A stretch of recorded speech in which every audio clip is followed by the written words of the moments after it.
Okay, we are now broadcasting and there are no attendees. So let me ping staff.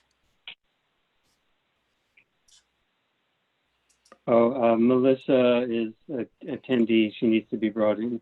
There we go. Now it's refreshing. What was that? Oh. Melissa Branch. There she goes. Okay, and I believe Dan will be presenting for marketing. Oh, okay. I think Annie will be presenting for marketing. Oh, okay. Thank you. All right. Yeah.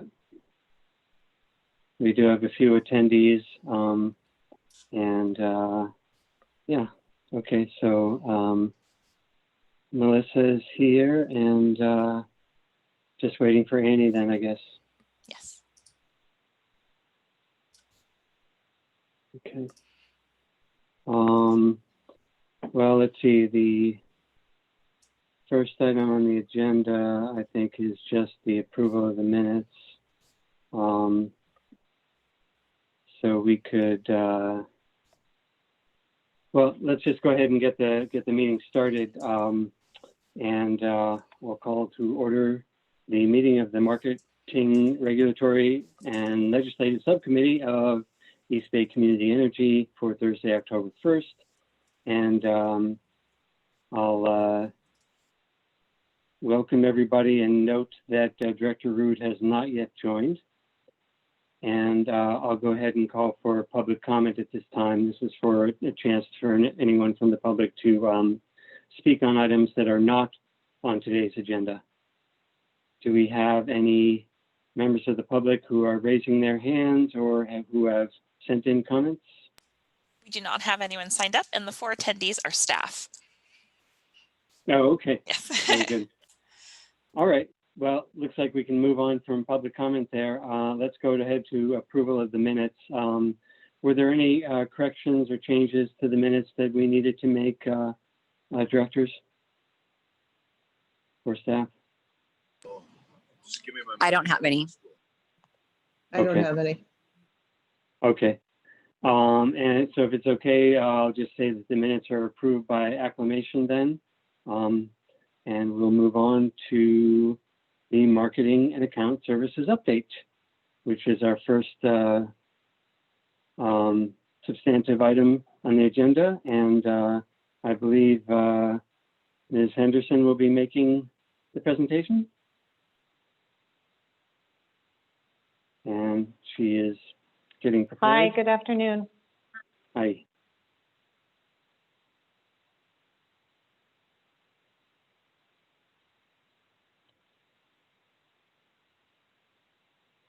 Thank you, Stephanie.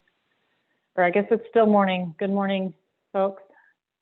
So I'm going to do a fairly quick presentation today on the Marketing and Account Services update for the last couple months, because we did a pretty extensive presentation for our last subcommittee meeting.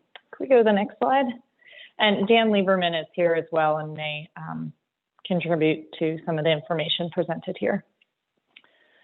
So in August and September, we had a number of highlights, both in marketing as well as account services and our public engagement activities. So first is the joint rate mailer was sent out to all of our customers, as well as to those customers who have opted out and remain with PG&E. This is, roughly 500,000 unique addresses that we send this out. This year, we sent it out both email and postcard. That was a first for us and a first for PG&E. It seems to have gone very well. We had very high open rates on the email, and we did see a spike in our opt-ups. Also from marketing began the various aspects of marketing for the resilient home. We've been doing some direct email as well as digital ads, and we had a great response from our city sponsors.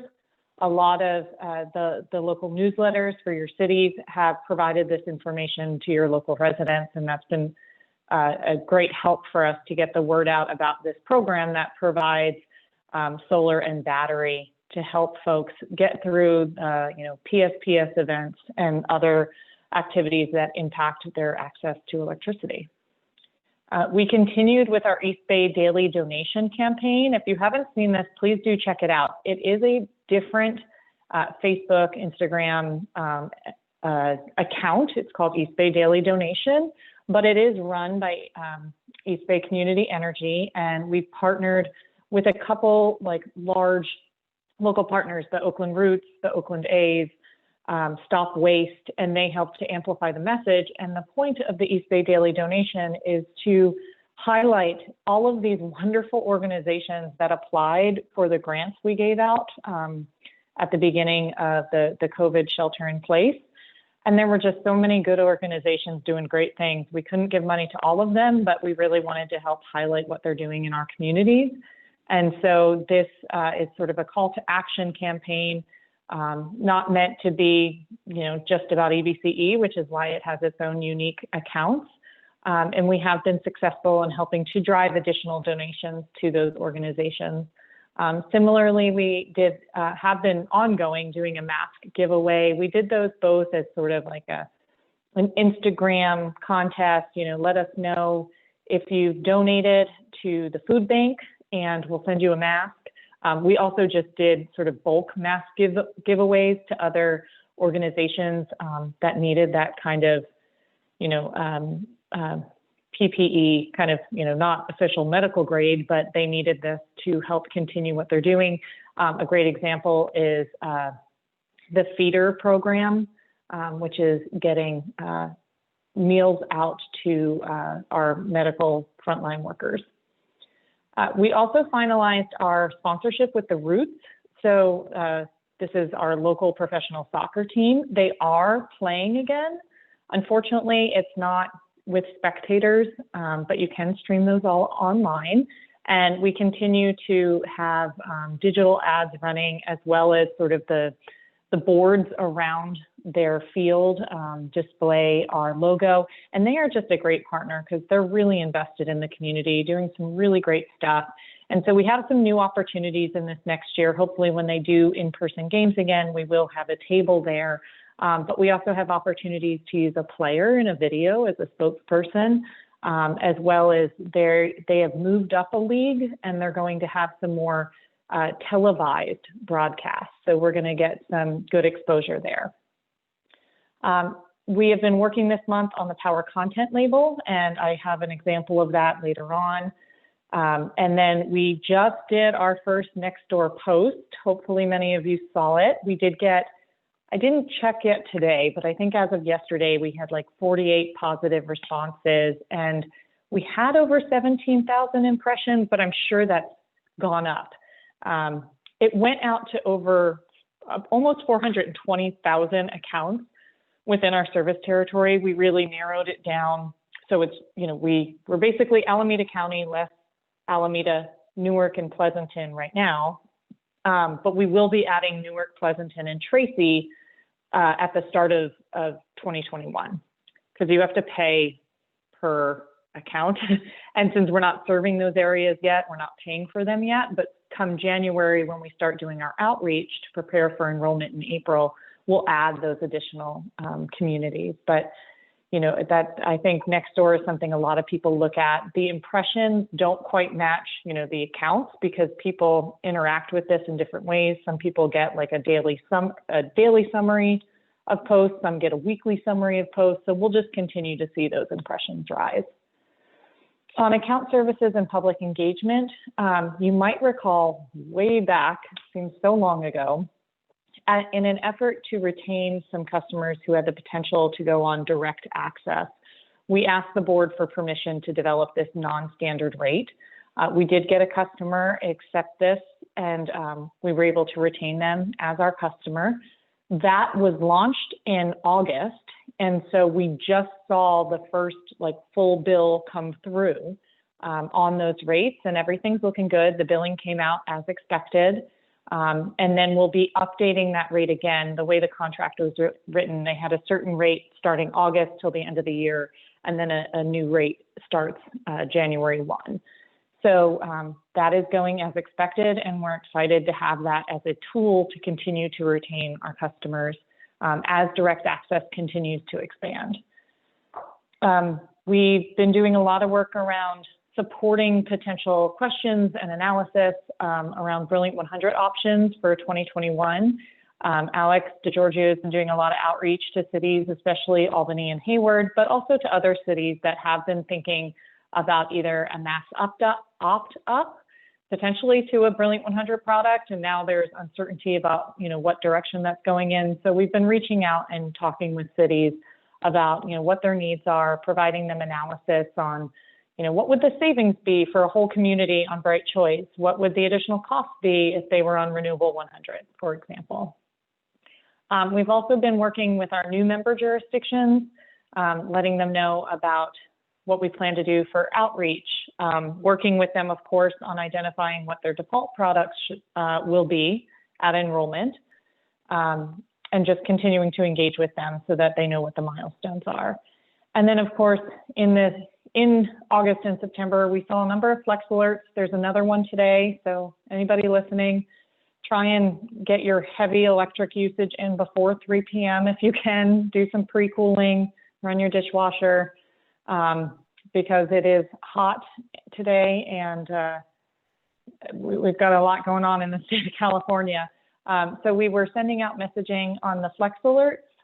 We have also been just tracking PSPS events. Luckily, Alameda County and our service territory has not yet been impacted. I know there's been some red flag warnings for the Hills regions, but we continue to basically stay on top of that, make sure that we're getting information to our call center, working with PG&E to identify areas that could potentially be impacted by a PSPS event. And for those of you who hadn't heard, there is a difference in how PG&E is communicating about PSPS events this year.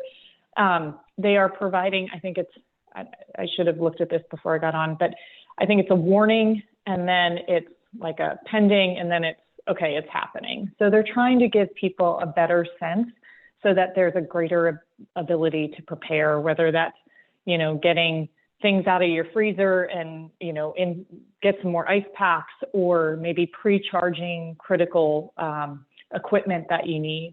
But there is some effort to do that. And luckily, as I said, it hasn't yet impacted our service territory this fire season, but we're not through it yet. Next slide, please.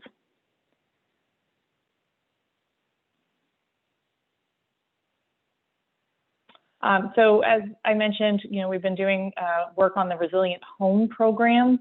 So both print and digital ads, social media, partner emails with the cities, and this email campaign. And Dan is running that email campaign. So we're doing sort of multiple sort of tranches of emails to very targeted groups of folks, many of those who had been impacted by PSPS events in the previous year. Next slide, please. So this is the draft power content label, and I just wanted to share this with you. It's still being revised and worked on, but it has the same layout as last year, what we presented. So it's like the 6 by 10-inch postcard with a fold on the short side. The front is what you're seeing in the upper right corner. This is highlighting some of the mask giveaway that we've been doing in the last 6 months. And then you would open it up. What you see at the bottom is the center spread, highlighting clean power, low rates, local investment. And then on the very back is what you see in the upper left corner. And this is the power content label itself. This is the fully prescribed chart from the California Energy Commission. It is slightly different this year than what you're seeing. This is just a mock-up based on last year. We can't send this out to anyone until the template is issued by the CEC.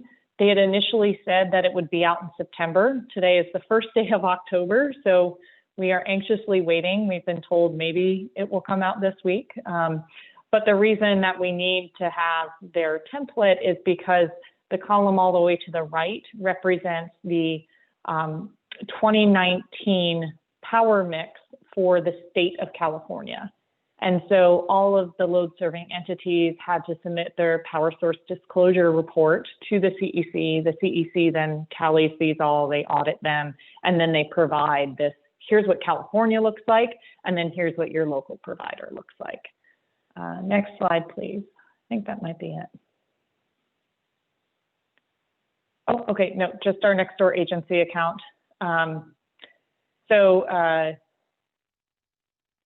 We, as I said, we already sent out the inaugural message, but we do get 2 messages to each user per month. So let's say Albany decides to change their default product, and this would be effective, in early 2021. In November, December, maybe December, we could do a targeted Nextdoor message just to those accounts in Albany to say, hey, this change is coming. Here's a little bit more information. And I know Albany has their own Nextdoor account too, but we can help, to support any messaging that is specific to a jurisdiction. And that would not count as a message to say, folks in Livermore. So we have 2 messages per customer, per account each month. And I think that's all I had to say on that one. Can we go to the next slide? And just, new communities activities. We've been having some meetings. We'll be doing presentations. The first one, Newark, next week. The following week will be in Pleasanton. And we're still working with Tracy to confirm a date for them. And now I think that's it on my slides.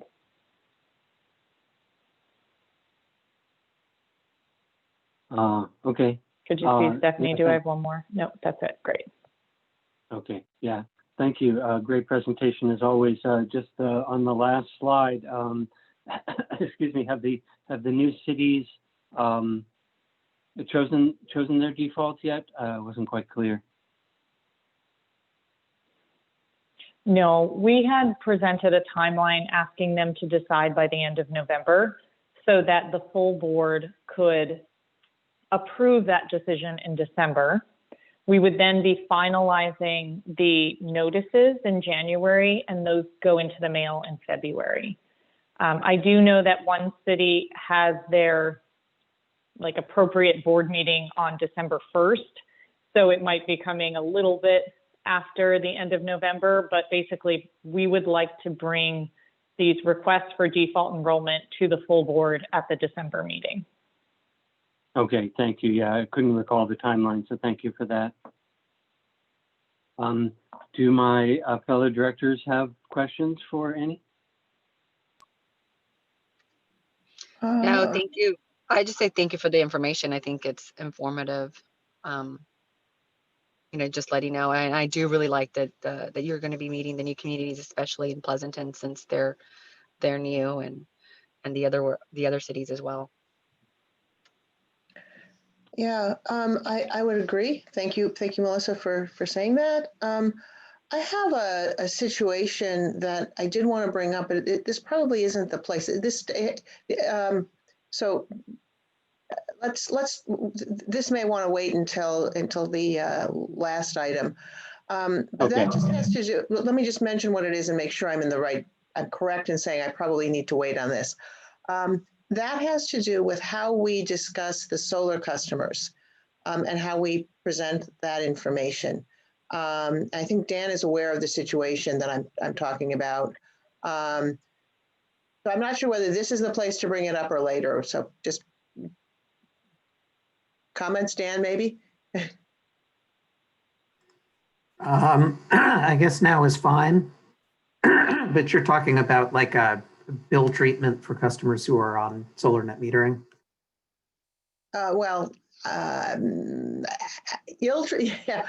The communication seems to be a problem. And so this was brought to my attention by one of our solar users in Livermore. And that's been pursued. In fact, we're continuing to pursue it with this individual.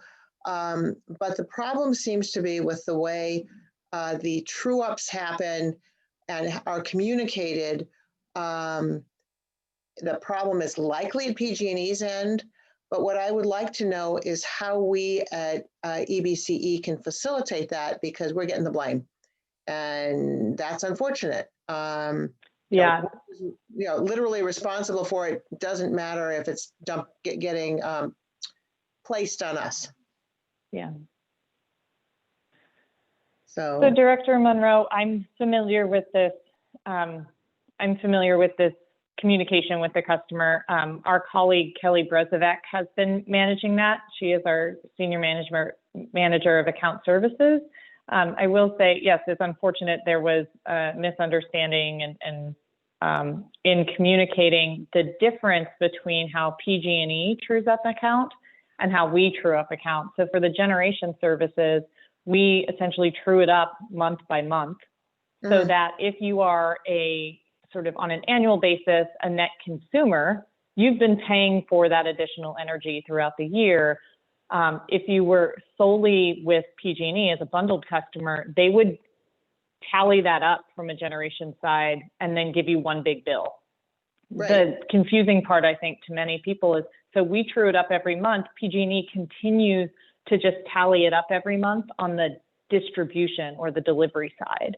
And so that was confusing to the customer that's reached out, and we are in the process of trying to provide some additional support and services. And we do have, a web page dedicated to solar. We have a rate tariff that explains how it happens. We have a new video on our that includes how the billing happens.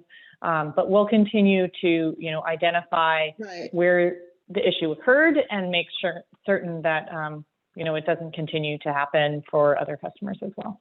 Right. So, yeah, I mean, Kelly and I have been in conversation. We're actually having a Zoom meeting with the customer in question tomorrow. So, I said very much, I've learned a great deal about true ups in the last month. My concern is that it's not just this customer, that despite the fact that I think that the responsibility for communication at this point may well lie with I'm not sure, with PG&E, it's still, I want to make sure we're doing, if we get the blame, it doesn't actually matter. And that's the way it's appearing now. So so I appreciate that there is the communication. What I'm saying is that it seems not to be sufficient, and I've actually checked with a couple of other people who have solar, and they're like, they may be committed to EBCE, but boy, they're not happy with the way it's being communicated. So, I don't know what else we can do, but this isn't something that's clear at this point to not only this particular customer. I mean, if this particular customer was particularly upset, other people may not be expressing that upsetness, but they're no more clear on the subject. Oh, and by the way, my hope for tomorrow is that I don't expect this customer to be satisfied, but I do hope to get more information to help more generally going forward. In other words, to explain where the places of communication of Absolutely. Yeah. Absolutely. Okay. And please let us know, Director Monroe, if you would like for us to sort of circle up ahead of time to make certain that, we're all on the same page and the direction for that meeting. But yes, we can certainly discuss more offline and are looking for ways to improve the process. Yeah. Okay. And by the way, I see Kelly's in attendance. Hi, Kelly. So. Okay. All right. Thank you for that. Did you have any other questions, Director Monroe? No, I think in general, everything looks great. Like I said, my concern is just that because we're in such a complicated situation with regard to, the interaction with PG&E, it really is confusing, and continuing to make that clear seems to be a really important point. Okay. Okay. Thank you. I did have a number of questions, and then we'll go to public comment, if any. First of all, I'll just say that I'm sure the directors would love to sport the masks and wouldn't mind receiving one as just a note to staff on that one. I do enjoy putting on my EBC hat when I go around town. The Nextdoor posts, are they marketing posts or informational or both? So we recently signed up as a public agency account. And so the posts that we can push are public service announcements, so PSAs, similar to, I imagine, what cities are required to do in using their post.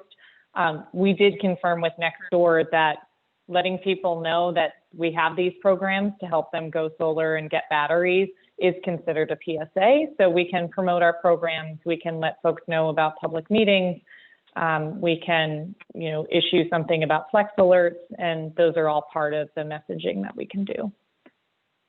Okay, thank you. And you did mention the Resilient Homes program. I know that prior to hearing about Resilient Homes, there was a program, and I'm not sure who was managing it, that was giving incentives for storage, for home storage with solar. Is that, do you know which program I'm referring to, and is that at all related to Resilient Homes?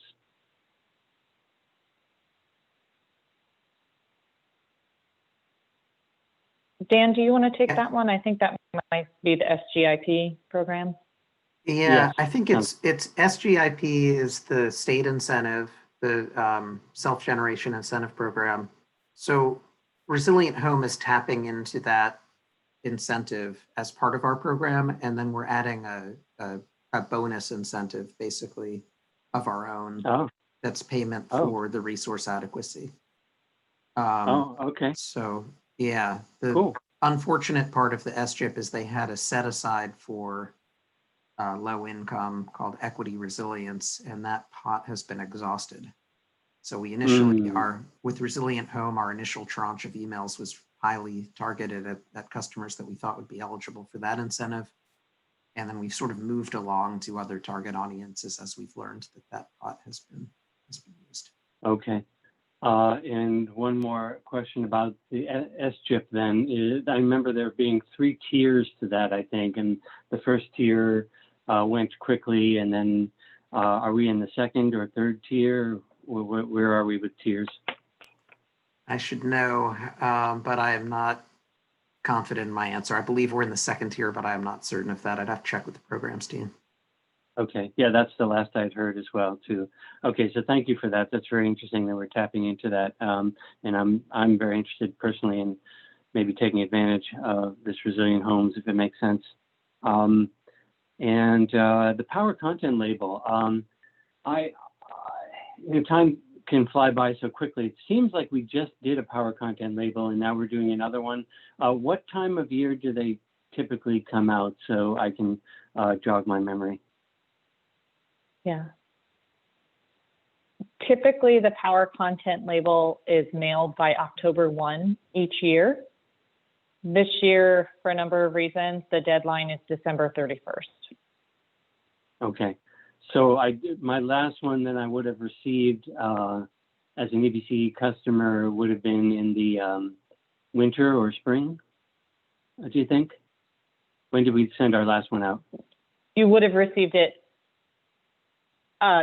late September of last year. We just sent out the joint rate mailer, which is different. I see. Okay, I must be getting confused with that. All right, thank you for that. Okay, got it. You're not the only one. Okay, good. Phew. Okay, power content. As far as the direct access goes, now I understand the reasons for us allowing to bypass the board, and in order to be able to get that VA customer. But what does that do to how do we budget that? Because I know that we, so staff is negotiating the rate, and the rate might fall higher or lower than what we imagined due to negotiations. So how do we deal with that budget-wise?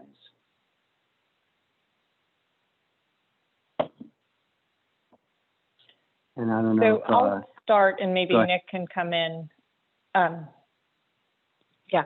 So when the board approved the authority for the CEO to negotiate and execute an agreement, there were not specific, dollar values, but there were terms that had to be met in order for us to draft that agreement. And so maybe Nick, if you could speak more about how do we budget for the non-standard rate agreement, given that it is, not a specific rate that has been approved by the board.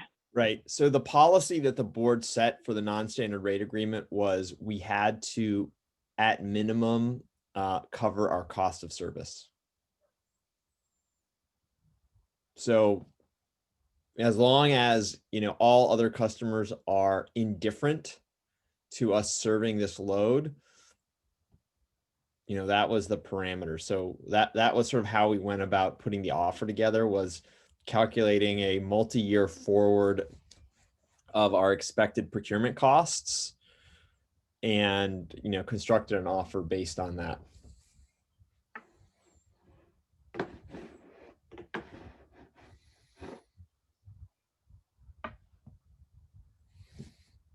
Director Pilch, we can't hear you. You're on mute.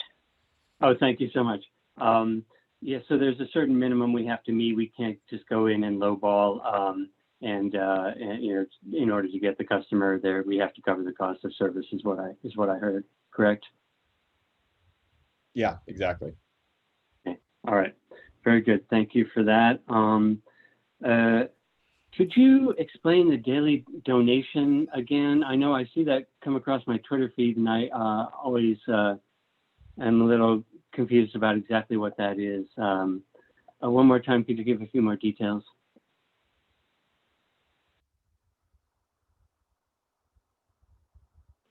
Dan, do you want to take this one? Sure. Yeah, this came out of when we did our initial solicitation for COVID-19 relief grants, and we got an overwhelming response from local agencies that were providing charitable work. We couldn't fund them all, and we were looking for a way to call some attention to the great work that they were doing. So we set up this separate account called East Bay Daily Donations. We reached out to a bunch of local social media accounts in the East Bay that had a good following, like the Oakland A's. I think Annie mentioned also the Oakland Roots, the Stop Waste, and a few others that some of them have participated and some of them have not. But the idea was to go to the list of applicants, basically, that we were unable to fund directly through our COVID grant pot, and try and just bring some attention to them and ask people, hey, would you want to donate even a small donation, $20 here and there? I think people were looking for a way to feel like they were helping the local community financially during this time. So we launched that account, and 5 days a week, we post a post on Instagram, Facebook, and Twitter from that account with a short blurb about the charitable work that a group is doing and a link to their donation page. Okay, so let me make sure I got this straight. So you're soliciting donations from the public and giving them out to organizations that did not make the first cut of your COVID grant program. Yes, just to be clear, the donations go directly to those groups. So we're not collecting the money. We're just providing a link to their donation page so that we're not in the middle. I see. Oh, okay, cool. And very good. And so is there any criteria for those groups? Can they be community groups, or do they have to be a 501c3? We haven't been that specific, but most of them have been 501c3. I mean, they have to have a way to receive donations that seems legitimate to us, basically. Okay. Okay. Good to know. Good to know. All right. Thank you very much for that. And one last question about resilient homes. Can you just briefly talk about the criteria for being criteria for application for resilient homes? Is it open to anyone, or are there certain criteria that have to be met? Yeah, so it's open to homeowners and residential market only at this point. We've been doing targeted solicitation by email. So we've done targeted rounds of email at customers that we think would qualify for the low income incentive, customers that have high usage, because we find that financially the opportunity is probably better for them to save.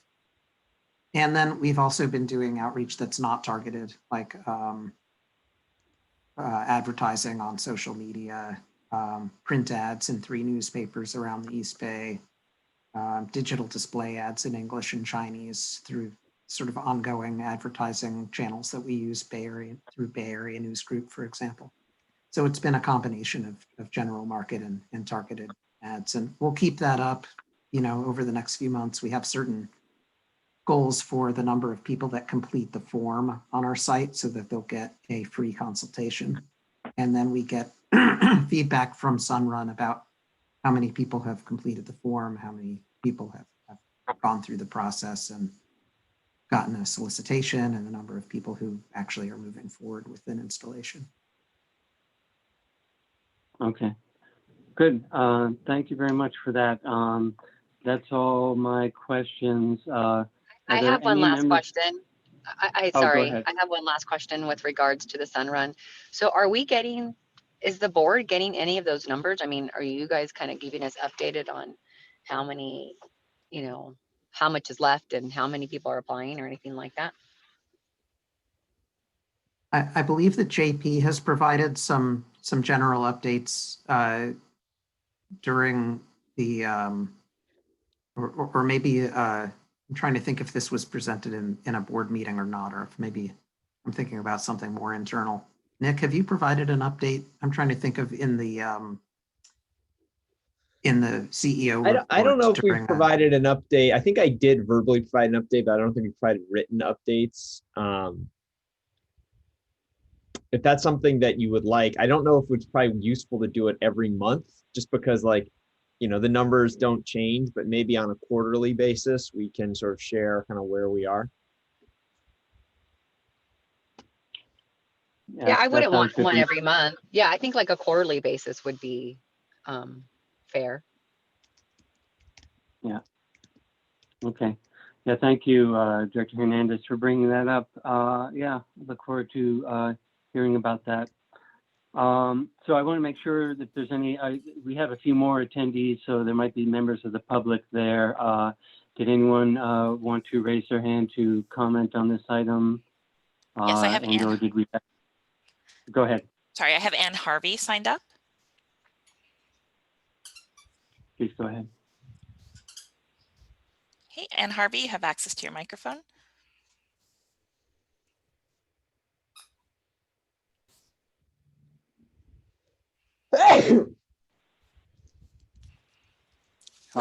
Ms. Hart, you still show as muted.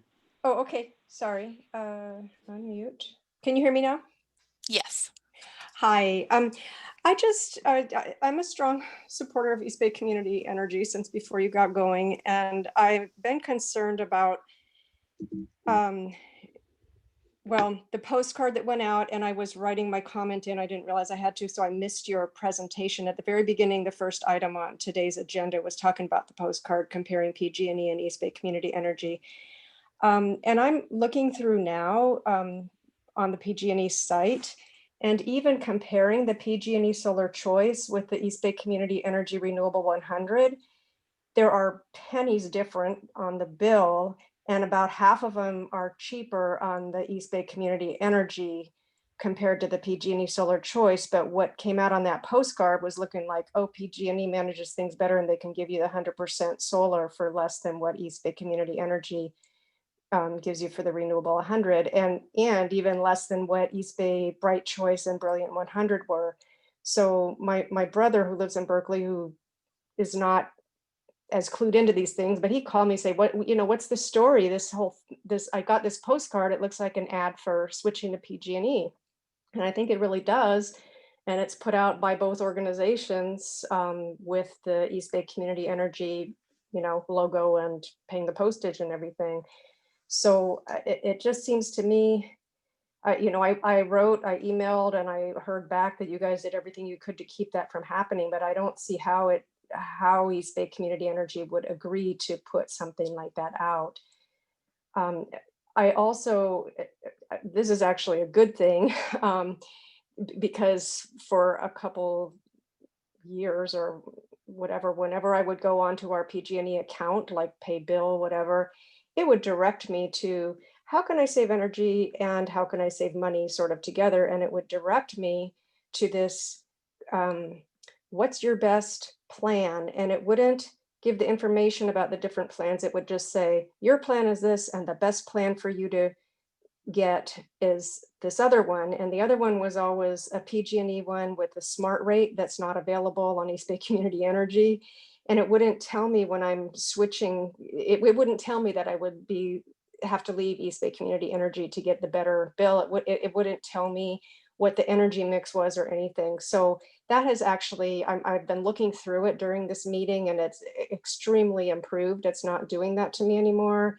And you can see the rate comparisons for the various rates. So I'd like to give you positive feedback on that part, but I wonder why and how East Bay Community Energy ended up agreeing to send out that annual postcard that really makes PG&E look so much better. And it doesn't say on it, this is available to few customers by state mandate or anything on that Solar Choice. Okay, thank you for your comments. Looks like we have one more member of the public.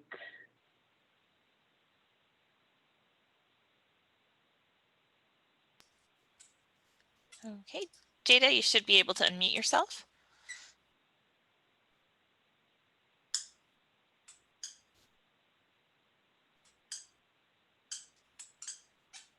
I'm trying to unmute you on my end, but it's not allowing me to. There we go. Hey, Stephanie, I didn't sign up for this. I'm just listening, but thank you. Oh, okay. Your hand is raised. Yeah. Okay, thank you. Oh, sorry. Yeah. No problem. Then we have no other speakers for this item. Okay, great. Does staff want to comment at all on the remarks by the public? Sure, this is Annie. I can respond quickly. So the document that Ms. Harvey was referring to is the joint rate mailer. That is something that the California Public Utilities Commission requires all CCAs to send out along with their partner IOU, in our case, PG&E. We have to send that once a year, and it's based on what the rates are at that time. This is the first time, certainly since EBCE has been operational, but it might be the first time ever that Solar Choice from PG&E was actually cheaper than their standard product. So it is to be seen if that trend continues or if it once again becomes more expensive than their standard product. It's never happened before for the residential rate. And just to, just want to make a quick clarification. So there's sort of two things. There is the rate plan that you are on, sometimes called a tariff. So most residential customers at this point are on what's called an E1, and it's a tiered schedule where you pay more the more you use. Customers will be converting over into a time of use schedule about mid next year. And that is, you pay more during certain hours of the day, but it's not volumetric. So that is your rate plan. And then there is your product or a program. So Solar Choice is a program. you would have a rate plan, E1 or time of use, and then you would sign up for Solar Choice. Similar, you have your rate plan with EBCE, and then you can opt up to Renewable 100 or be on our Bright Choice product, which refers to the power mix. Okay, thank you for that. Any further comments from directors or staff on this item? Well, thank I you. have though. none. This was great. I appreciate that. And Nick, I really appreciate your careful walk down through questions I would not have thought of. So thank you. Thank you. It's mostly my own curiosity, but I appreciate it. Let's move on then to item number 5, legislative and regulatory update. Go ahead, staff. All right, this is Melissa. Good afternoon. Wait for the slides to pop up. And I'm going to start today with the regulatory update. So there's a few things that I wanted to update you on today. First of all, our Oakland Clean Energy Initiative project with PG&E, they had filed an application with the CPUC for approval of PG&E's contracts. Of course, our board had approved our contracts, but our contracts are also contingent upon PG&E's contracts being approved by the CPUC. And it's been a fairly contentious proceeding, with Alameda Municipal Power being very concerned about the initiative more broadly and using the application as a way to voice those concerns. Settlement conferences were held in September, but to no avail. There's a status conference being held next week on the 6th. And the administrative law judge is looking at holding an evidentiary hearing on the 20th. We've been pushing to see if we could maybe do away with the evidentiary hearing, as having the hearing will actually slow down the schedule. Originally, we were looking at a proposed decision in December with a final decision in early Q1. Now it's looking like the proposed decision won't come out until Q1. So we continue to work with the other parties to see if the evidentiary hearing is truly necessary and if there's any way to accelerate the proceeding. We're also just working generally to make sure that the commission understands the importance of the project, and the fact that the delay really prevents us from getting cleaner sources of reliability up and running as soon as possible, and are very much needed at this stage. So that's the OCEI. PG&E had also filed a regionalization application in June, and a pre-hearing conference, there we go, was held in August. At this point, we're still awaiting a scoping memo and schedule to find out both what will be in scope for the proceeding, as well as kind of what the time frame will be for us to participate and react to PG&E's updates to its regionalization plan. And as you may recall, the idea of regionalization was that PG&E is going to open up regional offices headed by regional vice presidents, so new executives they'll be hiring, and with a dedicated safety officer for each region. And EBCE's service territory would actually be split between the Bay Area region for all of our Alameda County jurisdictions and the Central Valley region for the city of Tracy. And so PG&E's original plan was very bare bones, and they are looking at fleshing out that plan a bit. And so I think we're going to have a lot more dialogue with them once we see the next iteration. We've been in touch with our cities to get their preliminary reactions to PG&E's initial application, but I think that we'll have a better chance to engage once we have more details about what PG&E is planning. And I think our goal here is to make sure that any changes to their organizational structure enhance communications and safety and cooperation with all of our public safety folks versus somehow making those communications more challenging as we are going to see future PSPS events. I have 2 more slides on RA and PG&E's ERRA, so we can talk a little bit more in detail about each of those. Resource adequacy, there's kind of 2 different things I want to talk about. One is implementation, and then on the next slide, we'll get to kind of the open issues in the current proceeding. So in terms of implementation, as you recall, the CPUC has approved a new central buyer scheme for local resource adequacy. And so instead of being in charge of buying our own local RA, this will be purchased for us by PG&E. And so I think one of the challenges that we had raised is, what about where we have already invested in local RA, as well as how can we ensure that if we want to invest in local RA, because it's part of a broader project that we are trying to do in our local area, that there's some way for us to make sure that those costs are compensated. And so we worked with a working group set up by the CPUC and filed a working group report on September 1st that really detailed a mechanism to make sure that we could get compensated for those investments that we are making in local RA. And I'm pleased to report that it was nearly a consensus proposal that we were able to get many other parties on board with what we ended up proposing. And at this point, we're just awaiting a proposed decision from the administrative law judge. So hopefully the administrative law judge will endorse what we had filed, and we'll have a path forward for getting that compensation.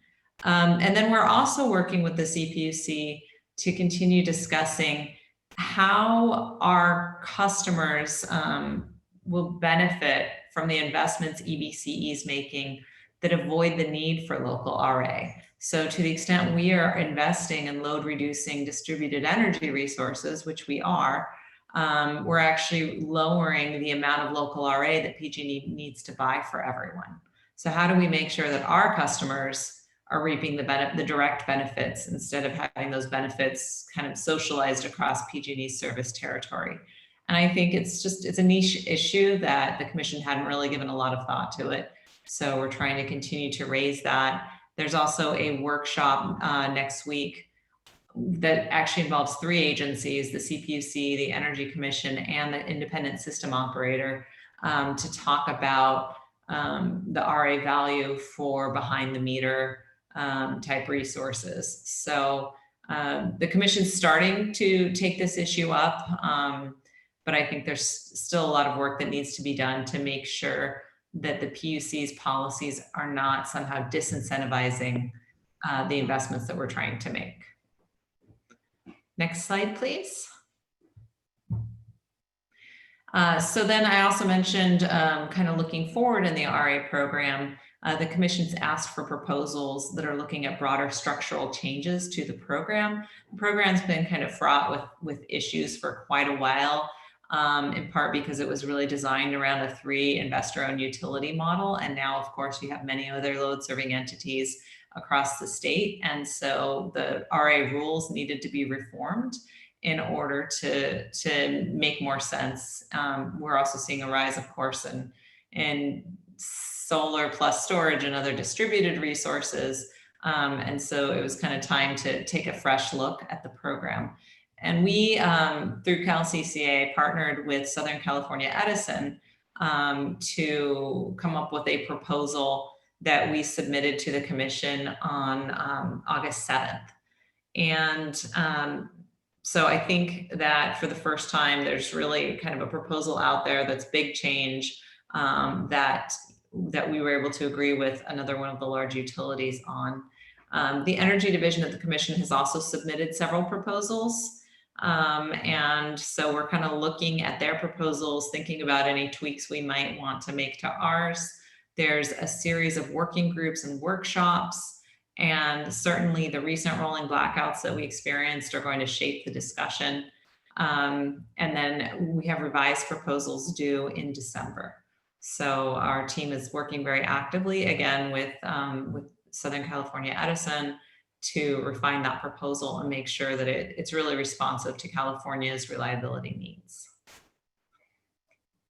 Next slide, please. So I wanted to give you a brief report out on PG&E's ERRA proceedings.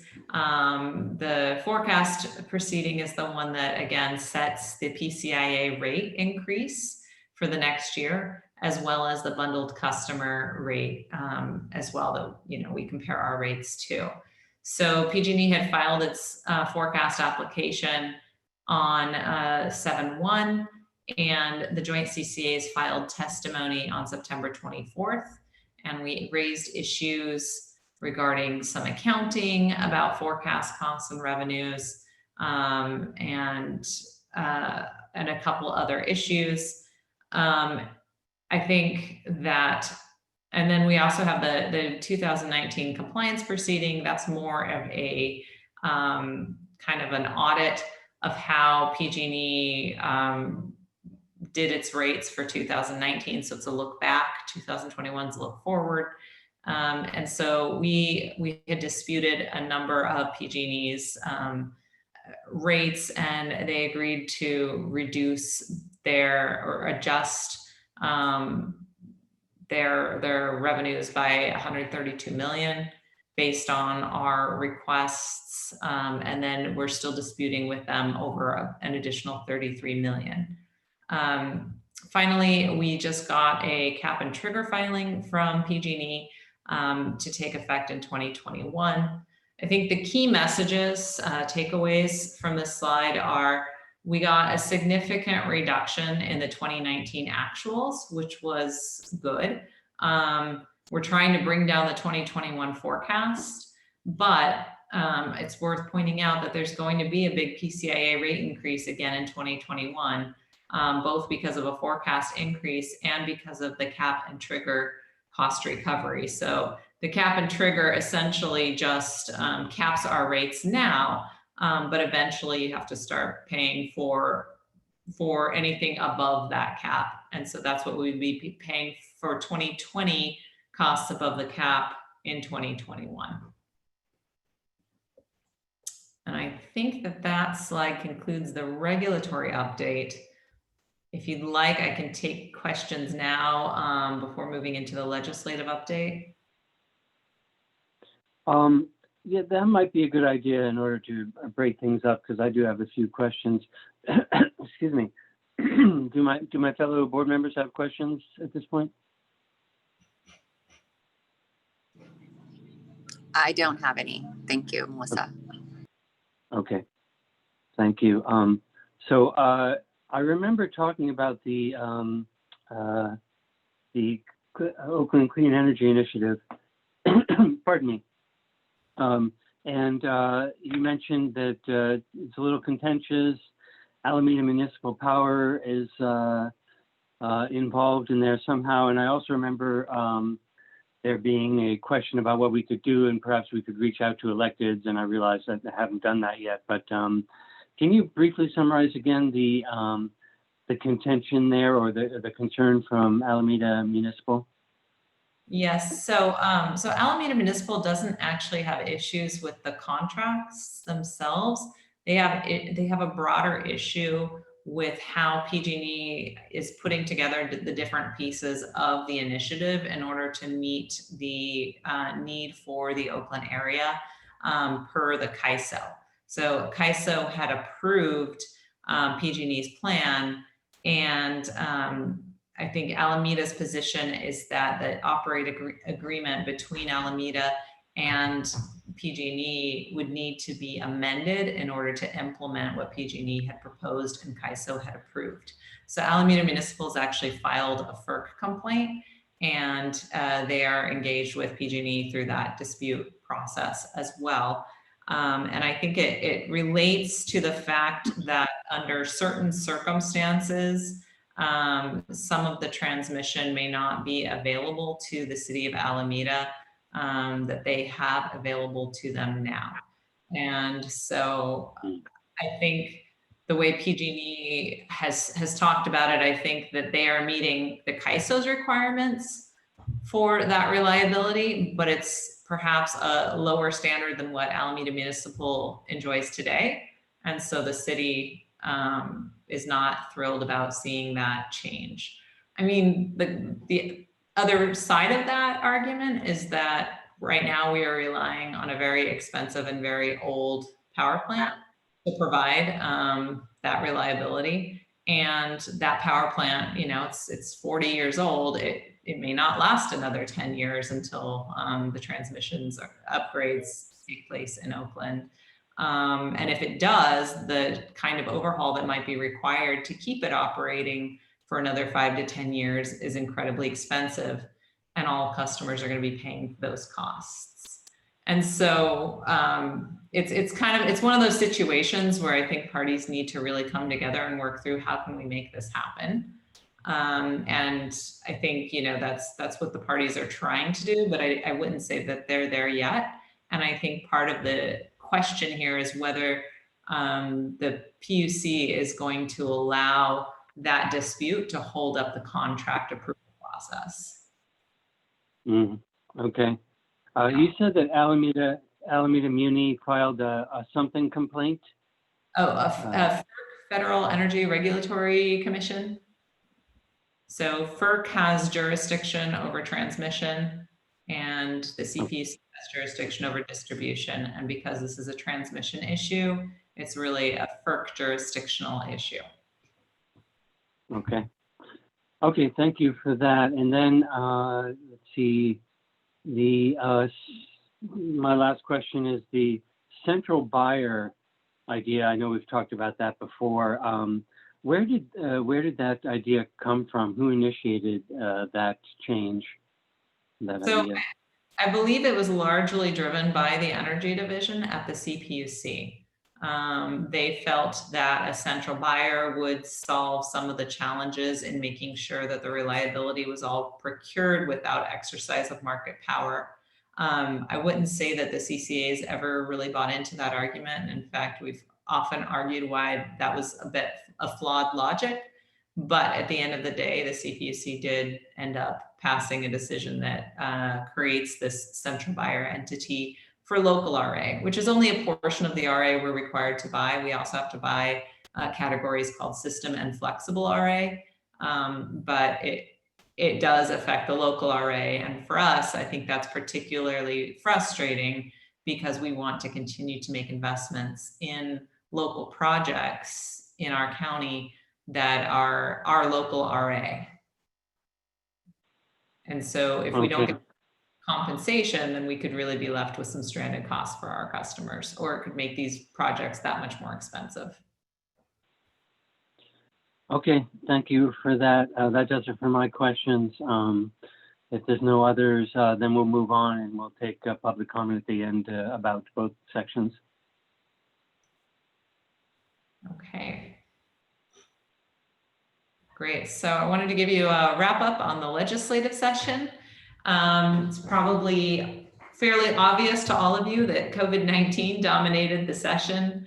What does this mean? The legislature really lost huge chunks of time while adapting to COVID-19. They were in much longer recesses than normal, and legislators were asked to significantly trim down their bills in order to accommodate the shortened time frame.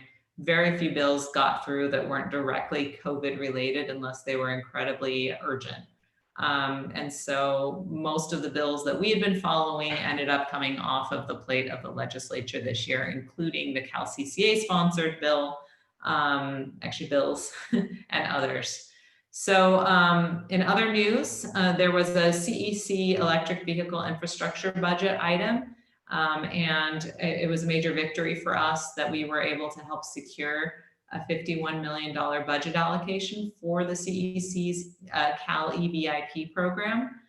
This is the program that EBCE is expected to be a grant recipient of in order to help fund our EV infrastructure work in 2021. And so the budget allocation was really necessary in order for us to be able to receive funds in this next year. So, so that was a real success story. And then finally, even though many of the bills did die, energy issues did remain important this year. And I think the primary focus was on PG&E and the finalization of its bankruptcy, which isn't surprising given the focus in the previous year on PG&E and bankruptcy. Senator Wiener had introduced a bill to take over PG&E, but that bill failed. Senator Hill introduced a bill that was actually signed into law that essentially creates a backup entity that would be state-run if PG&E was eventually to fold, either because it couldn't exit bankruptcy, which it has ended up doing, or if it had some other catastrophe in the near future that sent it back into bankruptcy. So, so I think I don't know that that entity will ever be relied upon, but there is at least a statutory framework for that entity to exist if need be. Next slide, please. So some of the other issues, long duration storage has continued to be an issue. And there have been a couple pieces of legislation that were introduced to require some kind of long duration storage procurement or policy. They both failed this year, but that's an issue that we will expect to continue to come back. And we've been working with the other CCAs. We issued a request for information on long duration storage to better understand where the market is at and what's commercially feasible right now, and to explore how we might want to invest in long duration storage.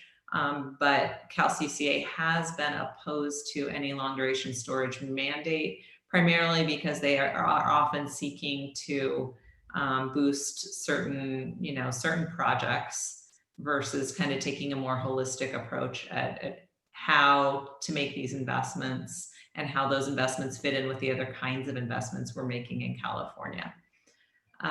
So again, failed for now, but we will expect to see that issue resurface. And then central procurement remained on the table for a while this year until the end. And there were a couple bills. There was the Garcia bill, AB 56, which was a 2-year bill sponsored by Turn that we had some major concerns with.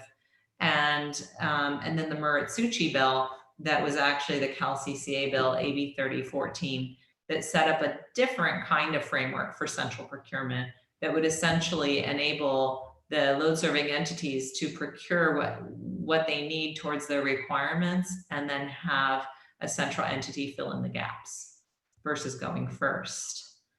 There were also several microgrids bills introduced, which isn't a surprise given the wildfires and the PSPS shutoffs, but none of them succeeded this year. And then one of the bills that did succeed, it was SB 364, and that was really introduced in light of the Prop 13 reform initiative that's on the ballot for this fall. If that should pass, this bill would ensure that utility scale solar projects can continue to enjoy preferential tax treatment.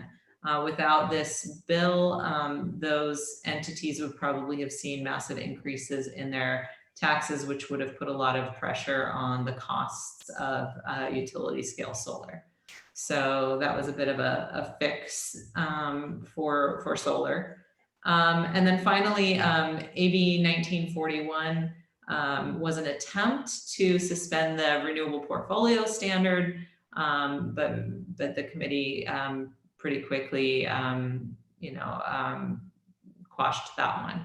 And so the RPS standard is basically the statewide standard of how many renewables we each are required to procure. And many entities, particularly within the CCA community, are far exceeding the statewide mandate. So we're not seeing that COVID would somehow need us to suspend that standard. Okay, next slide, please.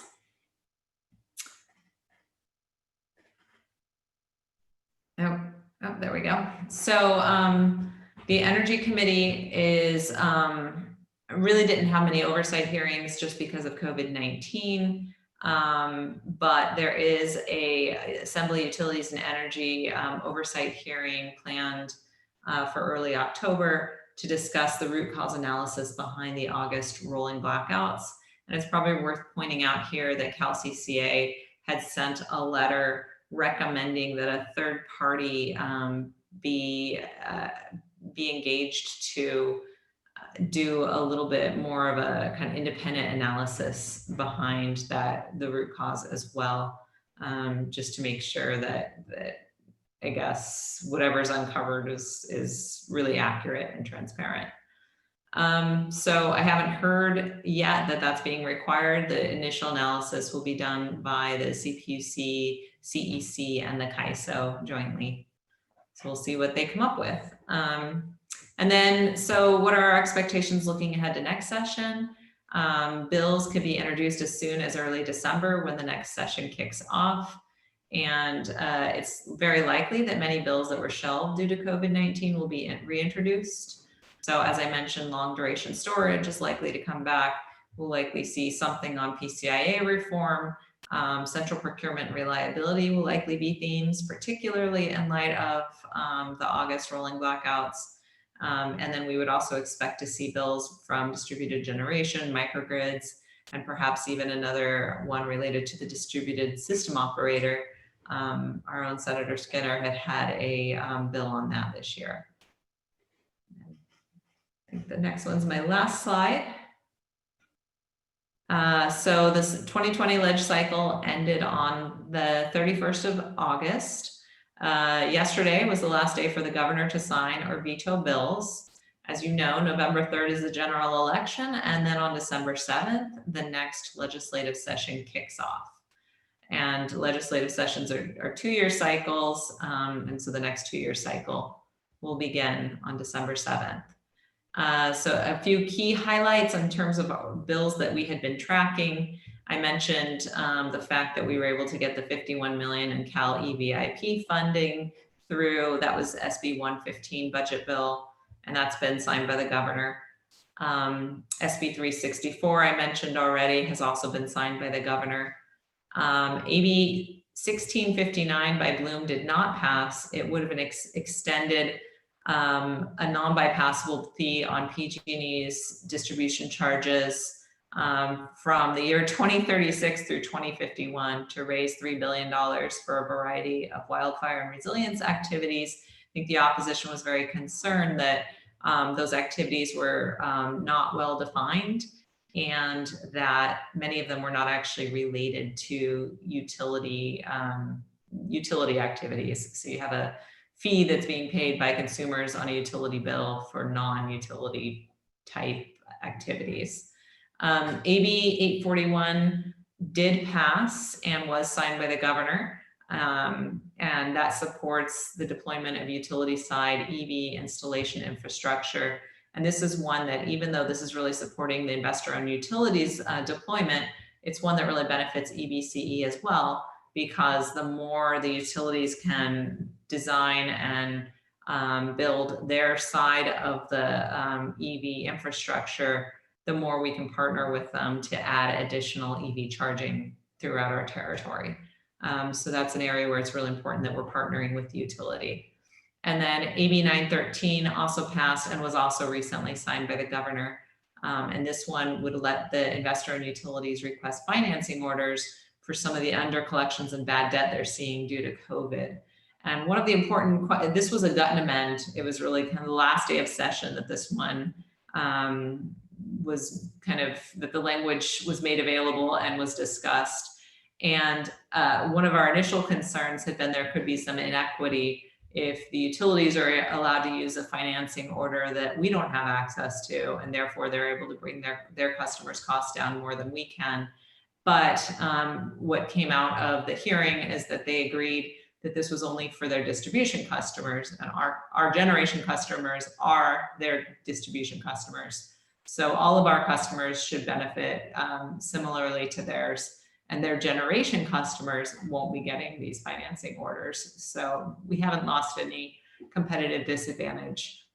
One of the notable things that I think was just worth pointing out is that 5 different senators during the committee spoke up in favor of CCAs to make sure CCA customers were benefiting equally to the IOU customers, and to make sure that, you know, we had access to whatever we needed to have some parity. So I think that spoke highly of how far CCAs have come and becoming more sophisticated actors in Sacramento, and how supportive our delegations are of what we're trying to do. So that's all I have for the legislative session wrap up. Thank you very much. Quite meaty. Any questions from my directors, fellow directors? Yeah, could we put the slides back up? I've got a few. The first one is, I'm curious, so you for some of the bills, you explained why they passed and why they didn't. The one that particularly interested me was microgrids not passing. And so I don't back up a little bit, whatever that is. Oh wait, no, that's the beginning. No, that's not, that's the end. Could we go back? No, I think it's forward. I think now it's forward.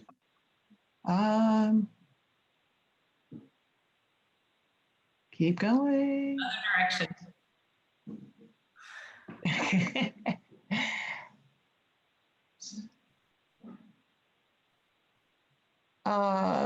There, yeah. Okay, yeah, so I'm very surprised. Yep, nope, you were there, right there. Third one down. Several microgrid bills were introduced, but none succeeded. Say more. COVID.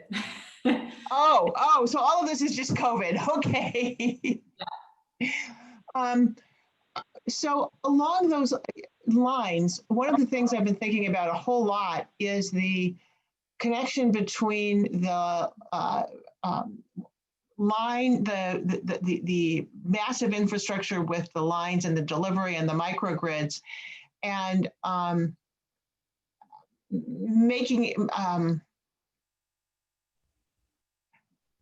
clarifying how microgrids can go forward. Is there a way we can support better, more microgrid legislation, talk to our constituents about that? I mean, this just strikes me as being hugely important.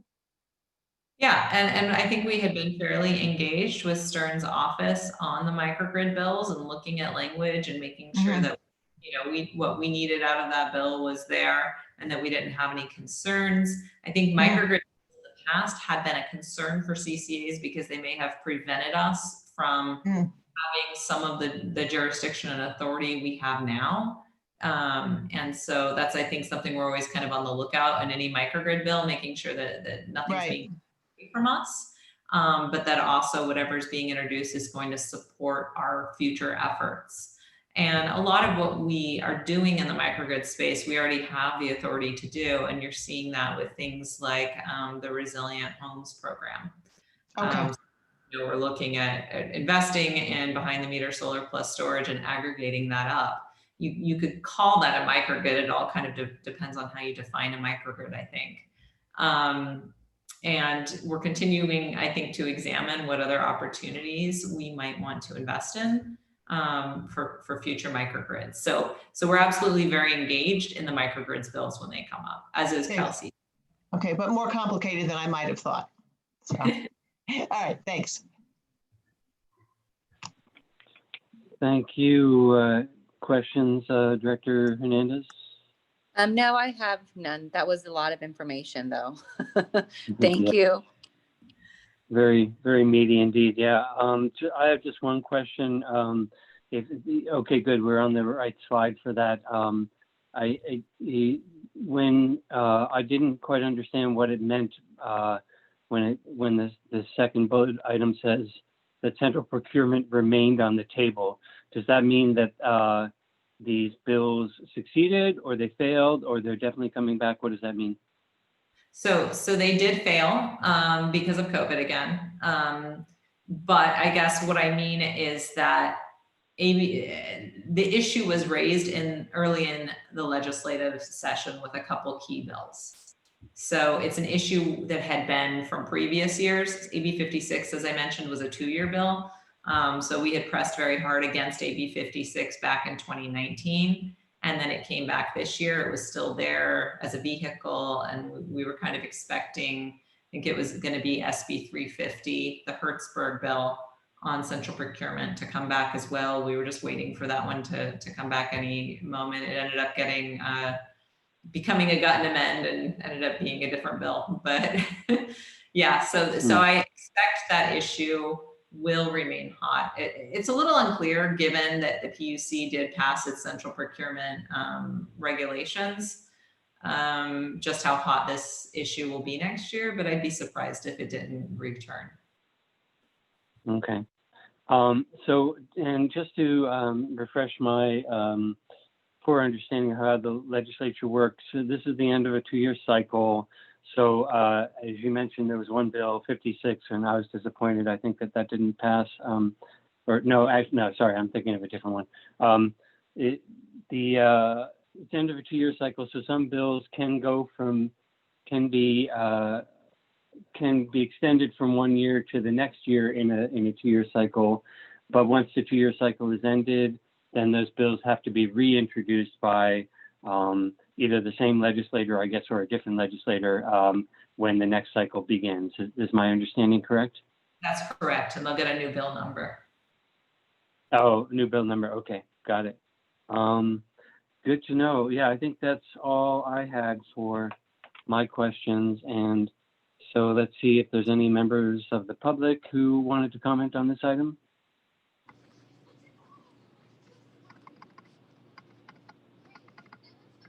I have no speakers signed up. No And I speakers just have a signed up. comment. I just have a comment really quick. Please. Sorry, I don't have the raise feature on or the raise your hand feature on my little phone here. But Melissa, so just to be clear, a lot of these bills were, didn't even make it through because of COVID. That's what I was already even told from before, correct? Yes, that's right. Yeah, because I think a lot of the focus was on COVID and trying to, and still ongoing dealing with the pandemic and everything. So yeah, we'll see what next year has to bring for us. Absolutely. Yeah, indeed. Okay, great. Well, any last questions, comments from board members or staff before we move on?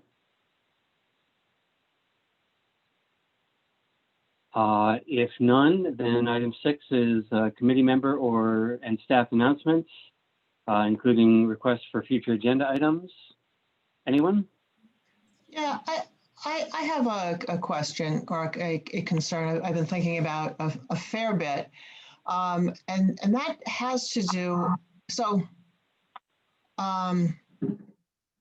how we think about the connection between what we do as individuals and what we do for community members. And let me say a little bit more about what I mean by that. We regularly see at EBCE meetings people who are concerned about nuclear allotments, and I don't want to get into that whole discussion, but using that as because boy, you heard me. But my concern there is that this is being used as a symbolic example. It's sort of like check the box on this, and I don't have to worry about a bunch of other things for some people. So that's a concern. I am also seeing concern. So there are solar fields being proposed in Livermore. And I am seeing a narrative there, which is, well, we love solar, but not in our backyard. So my concern is, is there a way that we make that connection between between the big picture, I love green energy in general, and what our individual actions, but also our community actions do? Is that something that we can take on as either a board, as a committee? How can we think about that? Should we be thinking about that? Does that make sense? Nick, you look confused. Yeah, I'm not quite sure I got it. I mean, it sounded like part of your question was how do we make sure that we see the bigger picture? Or maybe I'm not getting it. It is, I think people are very good, and this is true in a number of different areas, housing being another one, but that's obviously not where we're going, where people are very good at saying, I love the big picture. And they might be very good at saying, and great, I'm going to do what I did, which is to put in I drive a hybrid car and I've got a induction stove. So I'm good at that piece. But there's a middle piece here, which is what we do as communities that might affect us. And that connection between my general sense, one's general sense that we want to push for big picture issues. And what I do as an individual, there's that missing piece about what we do as communities. That seems to be, to me, when I look at my constituents, where people have trouble making change. People have trouble understanding how communities change. Does that make more, have I said it better now? I think so. You're wondering how we can understand that people might need to make changes in their communities that they might not have ordinarily wanted to do, but that are better for the big picture. How can we bring that back to our communities? Something Yes. like that? Yeah, something like that. It's how do we help people understand that change is here? The 21st century, is here, and thinking about this with a 20th century mindset ain't going to work. So, and it's a climate dam emergency. That exactly. Yeah. Okay. Yeah, that is a good point. I don't know of any specific answer, but I like the sentiment. In general, that's.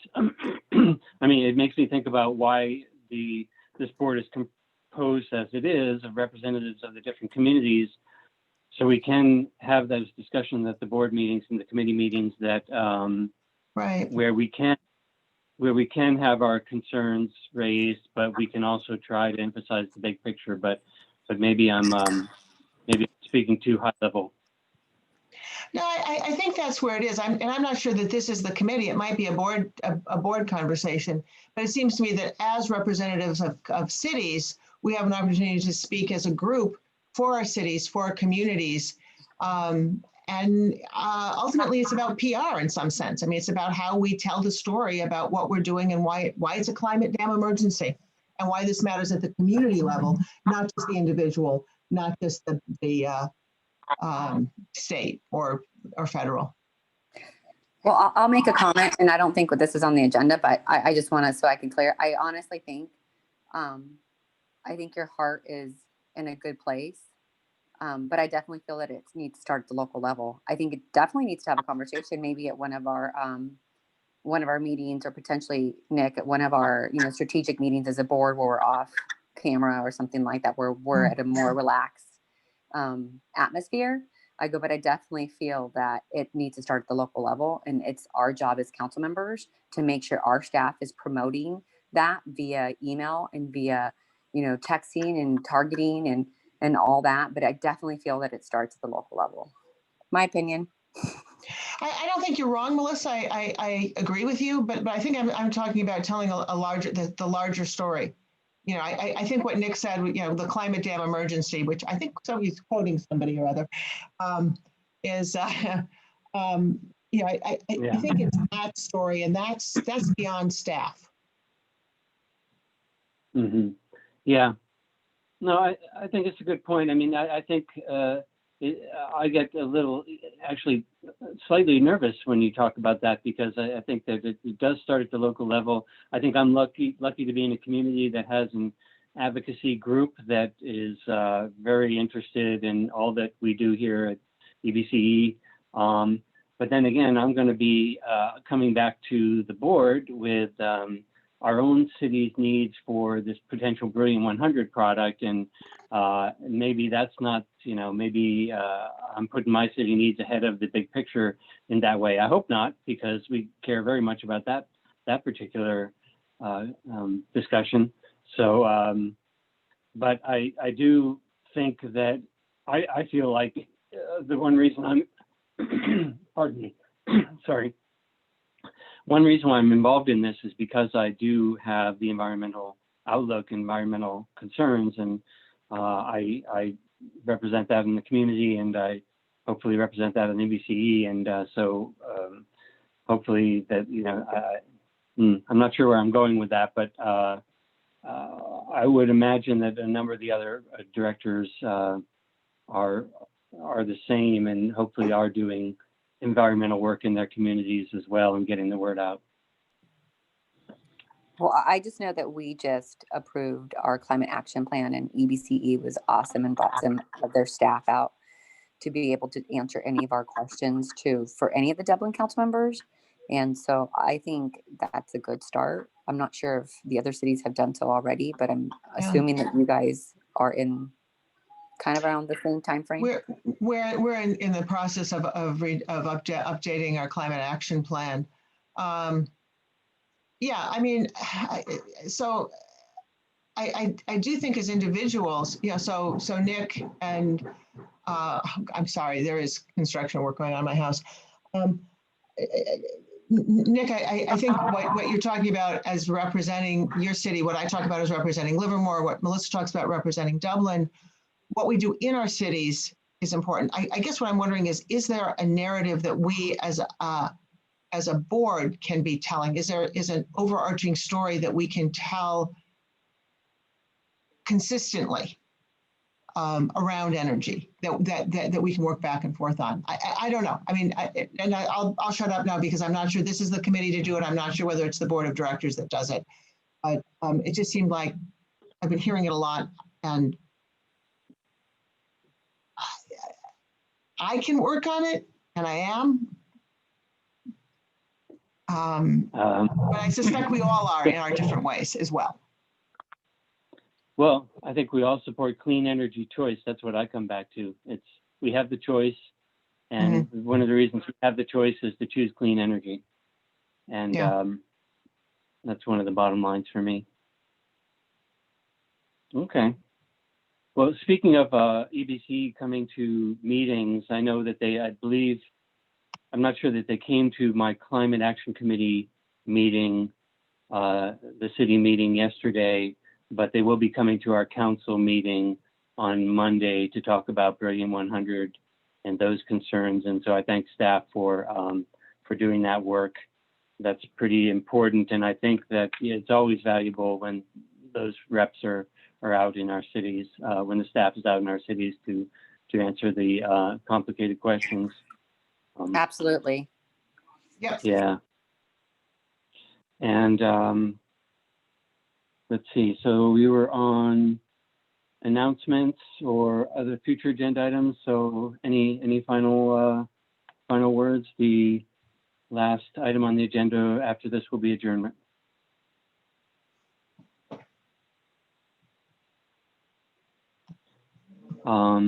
If none, I'll note that our next meeting is coming up fairly quickly, a little over a month, Thursday, November 5th. I want to thank everyone for joining today and members of the public, and I think we are adjourned. Thank you. Thank you very much. Thank you. Thank you. Bye-bye.